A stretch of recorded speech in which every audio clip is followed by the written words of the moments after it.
quarantine measures, which interrupt all supply chains.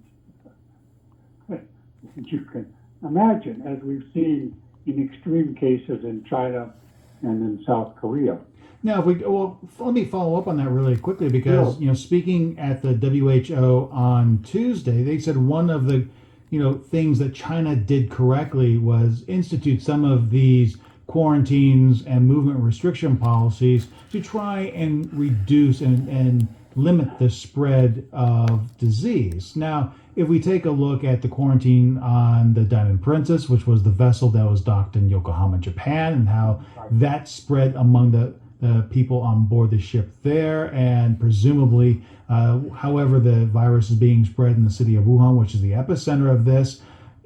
As people continue to travel, as the incubation period appears to be somewhere along a month, you have all this uncertainty. And is that the uncertainty that we're seeing now reflected in the market as the number of cases continues to grow up, and governments are now saying, hey, we need to take more money out of our budgets and give it to preventative measures, and as companies are starting to miss some of their key deadlines because of supply chain restrictions and reductions in the follow through of goods?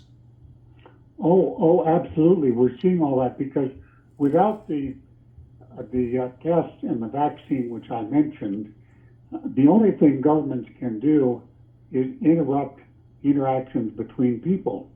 And that means, halting airlines. It means a lot of precautions before the sailors board a container vessel, because, if it's just a coronavirus in the middle of the Pacific, that's not good for moving that vessel.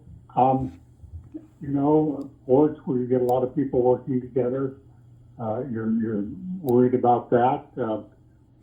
So that's all that government can do is interrupt interactions between people. And what is the economy? Well, it's basically interactions between people, but also interactions over the internet. So you do have both. But interactions between people have been, seriously limited in some countries, and they will be limited in more countries until a more targeted approach can be devised.